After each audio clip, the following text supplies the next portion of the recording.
Bismillahirrahmanirrahim. Assalamualaikum warahmatullahi wabarakatuh. Selamat datang di channel YouTube Reni Novalia, tempatnya belajar kimia itu asik. Oke, buat teman-teman yang belum menyimak video saya sebelumnya tentang keseimbangan kimia atau belum paham materinya, boleh lihat dulu ya videonya, karena untuk video kali ini kita akan membahas khusus soal dan pembahasan tentang keseimbangan kimia.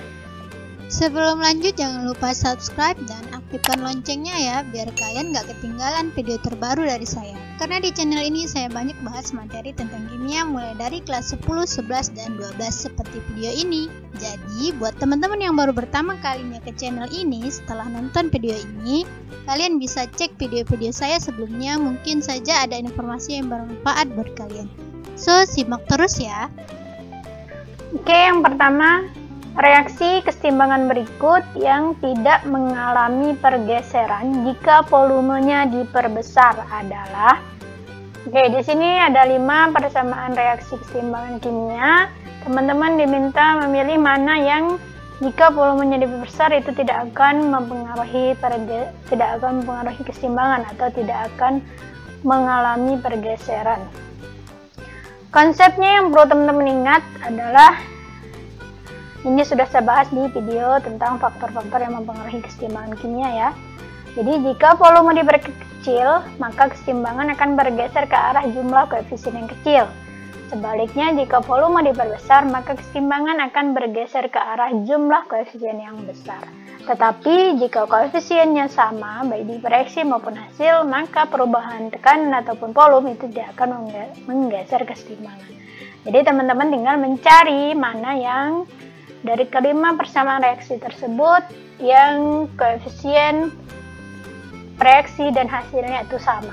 Oke, yang pertama A. Sini 1 tambah 3, 4, sedangkan sini 2. Tidak sama ya. Sini 1, sini 1 tambah 1, 2. Tidak sama ya. Yang C, di sini 1, 1, 2. Sini 1, 1, 2. Sudah terjawab ya.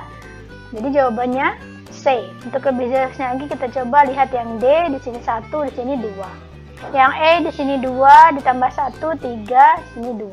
Oke, berarti jelas ya jawabannya C. Oke, yang kedua, dalam ruangan 1 liter terdapat kesetimbangan antara gas nitrogen, hidrogen, dan NH3 dengan persamaan reaksi sebagai berikut. Pada keseimbangan tersebut terdapat 0,01 mol N2, 0,01 mol H2, dan 0,05 mol NH3. Harga konstanta keseimbangan reaksi adalah, jadi di sini teman-teman diminta untuk menghitung nilai K-nya. Di video sebelumnya saya sudah bahas bahwa persamaan keseimbangan, tetapan keseimbangan K itu melibatkan yang namanya konsentrasi reaksi dan hasil.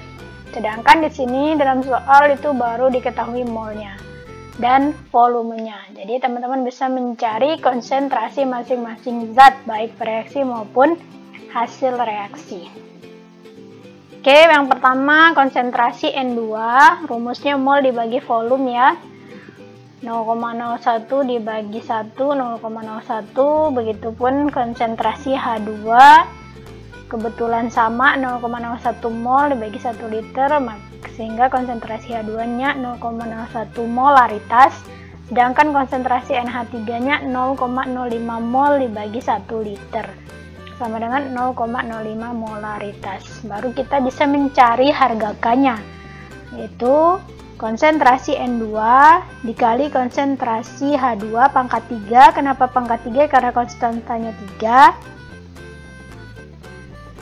Lalu dibagi konsentrasi NH3 pangkat 2. Kenapa pangkat 2? Karena koefisien NH3 2. Tinggal teman-teman masukkan nilai konsentrasi masing-masing, 0,01 untuk N2, 0,01 untuk H2, dan 0,05 untuk NH3.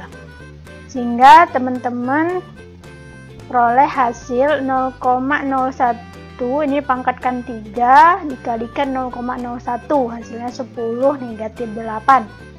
Lalu 0,05 dipangkatkan 2, hasilnya 25 kali 10 pangkat negatif 4. Dan hasil akhirnya adalah 4 dikali 10 negatif 6. Sehingga jawabannya adalah D. Oke, bisa dipahami ya. Kita lanjut ke soal yang ketiga. Jika tetapan kesetimbangan untuk reaksi 2x plus 2y timbang dengan 4z adalah 0,04, maka tetapan kesetimbangan untuk reaksi 2z menghasilkan x plus y adalah. Jadi di sini teman-teman diminta mencari harga K yang baru untuk reaksi 2z menghasilkan x plus y. Nah, kalau teman-teman perhatikan, ini adalah setengah dari tetapan kesetimbangan ini ya. 2x, 2y menghasilkan 4z, setengahnya adalah 2z menghasilkan x plus y, tapi dia dibalik. Nah, ini reaksinya 2x plus 2y, sedangkan yang diminta adalah reaksinya 2z menjadi x plus y. Bagaimana mencarinya? Jawabannya D. Untuk penjelasannya di slide selanjutnya. Nah, ini ya. Jadi ada hubungan tetapan kesetimbangan dengan reaksi kesetimbangan. Jika persamaan reaksi kesetimbangan dibalik, maka besarnya nilai tetapan kesetimbangan juga dibalik. Jadi, kalau diketahui tetapan kesetimbangan untuk reaksi ini adalah Kc sama dengan K, maka jika dibalik, yang ditanya NH3 menjadi N2H2, maka Kc-nya adalah 1/K. Yang kedua, jika persamaan reaksi kesetimbangan dikali dengan N, maka besarnya nilai tetapan kesetimbangan dipangkatkan dengan N. Jadi kalau yang diketahui persamaan reaksi ini Kc sama dengan K. Nah, kalau teman-teman ditanyakan Kc untuk reaksi N2 plus 3H2, nah ini kan berarti 2 kalinya ya. 2 kali setengah kan 1, 2 kali 3/2 kan 3. Nah, jadi ini 2 kalinya yang ditanyakan. Maka nilai Kc-nya adalah K kuadrat. Kenapa kuadrat? Karena dia 2 kalinya. Jadi kalau 3 kalinya maka K pangkat 3. Yang ketiga, jika persamaan reaksi kesetimbangan dibagi dengan N, maka besarnya nilai tetapan kesetimbangan akar pangkat N. Jadi jika diketahui nilai Kc untuk N2 plus 3H2 itu plus N menghasilkan 2NH3 adalah K, maka jika reaksinya dibagi 2, berarti kan setengah N2 3/2H2 menghasilkan NH3, maka Kc-nya adalah akar K. Karena dia setengahnya ya, jadi akar setengah itu ini. Tidak ditulis ya di sini setengahnya, umumnya hanya akar saja, akar K. Nah, jadi untuk soal yang tadi, 2x plus 2y menghasilkan 4z dengan K 0,04. Yang ditanyakan 2z menjadi x plus y. Persamaan awal adalah 2x plus 2y menghasilkan 4z. Posisi z itu berada di kanan sebagai produk. Sedangkan ketika diubah menjadi 2z menghasilkan x plus y, posisi z berada di kiri sebagai reaktan. Nah, dari hal tersebut dapat kita simpulkan bahwa persamaan reaksi dibalik. Maka tetapan kesetimbangan juga dibalik menjadi 1/0,04. Jadi bertahap ya. Kita perhatikan dulu dia dibalik, berarti K-nya juga dibalik. Lalu persamaan berubah menjadi 4Z menghasilkan 2X plus 2Y K 1/0,04 ya, karena tadi persamaan reaksi dibalik. Dapat dilihat bahwa koefisien reaksi pada Z adalah 4, sedangkan yang diminta atau yang ditanya adalah 2Z menghasilkan X plus Y. Koefisien Z-nya ada 2. Maka dapat kita simpulkan bahwa reaksi dibagi 2. Sehingga tetapan keseimbangannya juga dibagi 2 atau setengahnya ya.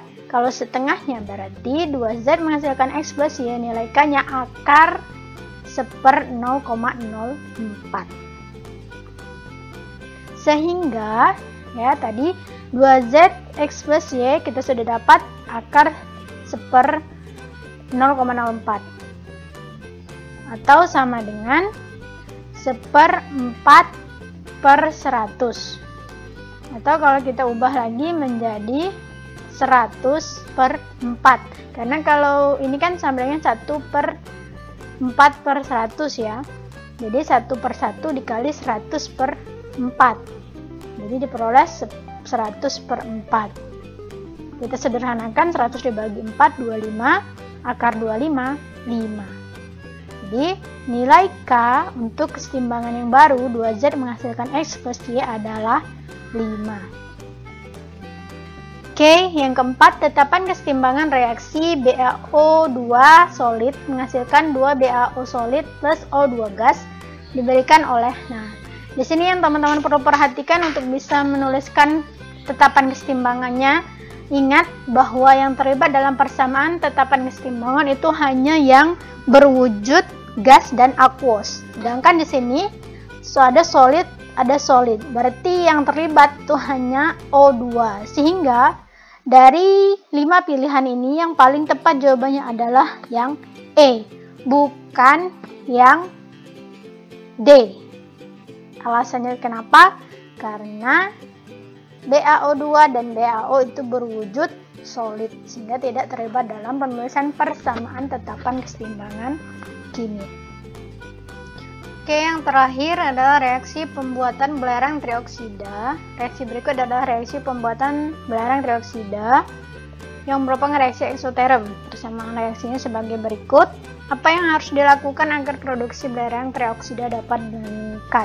Jadi ada beberapa faktor yang dapat kita lakukan, tindakan yang dapat kita lakukan untuk bisa memperbesar produksi belerang trioksida. Untuk penjelasan mengapa hal tersebut bisa mempengaruhi, sudah saya bahas di video sebelumnya tentang faktor-faktor yang mempengaruhi pergeseran kesetimbangan. Nah, jadi di sini kita langsung jawab saja ya. Apa saja upaya yang bisa kita lakukan untuk bisa meningkatkan produksi belerang trioksida? Yang pertama adalah memperbesar tekanan atau dengan kata lain memperkecil volume. Dengan demikian kesetimbangan akan bergeser ke koefisien yang lebih kecil sehingga produksi belerang meningkat. Yang ketiga yaitu menambah konsentrasi SO2 atau O2. Jadi dia sama-sama bertindak sebagai reaksi. Jadi jika kita tambah konsentrasinya maka kesetimbangan akan bergeser ke produk sehingga akan dihasilkan produksi belerang trioksida yang lebih banyak. Yang terakhir adalah menurunkan suhu. Kenapa? Dengan diturunkannya suhu maka kesetimbangan akan bergeser ke arah reaksi eksoterm. Karena tadi sudah dijelaskan bahwa reaksi ini adalah reaksi eksoterm, maka dengan dinaikkannya suhu, maka diturunkannya suhu, maka kesetimbangan akan bergeser ke produk. Dengan demikian, produksi belerang trioksida akan dapat meningkat. Oke, cukup sekian penjelasan dari saya. Semoga video ini bermanfaat. Jangan lupa share ke teman-temannya yang lain. Saya akhiri, wassalamualaikum warahmatullahi wabarakatuh. Salam semangat.